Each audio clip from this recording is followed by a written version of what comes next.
Friends, ఇప్పుడే అందిన వార్త టాప్ కాంగ్రెస్ కీలక నేతకు ప్రమాదం, అకాల మృతి అంటూ లేటెస్ట్ అప్డేట్ అయితే రావడం జరిగిందండి. సో ఆ వివరాలు ఏంటనేది కూడా వీడియోలో తెలుస్తుంది. వీడియోని చివరి చూడండి, అర్థమవుతుంది. మొదటిసారి ఛానల్ వస్తే తప్పకుండా సబ్స్క్రైబ్ చేసుకోండి. చూస్తున్నారు కానీ లైక్ చేయడం మర్చిపోతున్నారు అనమాట. వెంటనే లైక్ చేయండి. వివరాలకైతే వెళ్ళిపోతుంది. సంఘటన ఎక్కడ జరిగింది ఏందని చూసుకున్నట్లయితే కరీంనగర్ జిల్లా జంబికుంట మున్సిపాలిటీ పరిధిలోని ధర్మారం గ్రామానికి చెందిన కాంగ్రెస్ పార్టీ సీనియర్ నాయకుడు మహమ్మద్ సలీం 46 సంవత్సరాలు చికిత్స పొందుతూ మృతి చెందాడనమాట.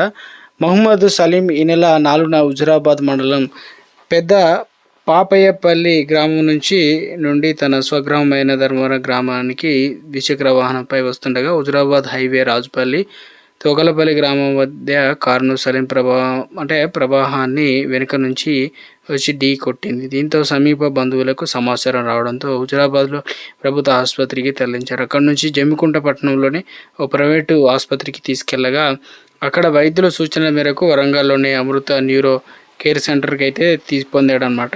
ఇక్కడ పరిస్థితి విషమించడంతో వరంగల్లోని ఎన్జిఎం ఆసుపత్రికి తీసుకెళ్లగా అక్కడ వచ్చేసి మనకు ముఖ్యంగా పరిస్థితి విషయం ఆసుపత్రి తీసుకెళ్లగా మృతులతో పోరాడి తుది శ్వాస విడిచారు. మృతి చెందినాడు కాంగ్రెస్ పార్టీ సలీం పాషా. NSUI ఏదైతే ఉందో యూత్ కాంగ్రెస్ పార్టీలో చురుకైన నాయకునిగా పనిచేసిన మంచి పేరు సంపాదించాడు.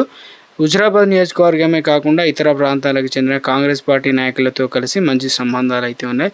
సలీం తన రాజకీయ ప్రస్థానంలో ఇప్పటివరకు కూడా ఏ పార్టీలో చేరకుండా కాంగ్రెస్ పార్టీలో కొనసాగుతూ వచ్చాడు.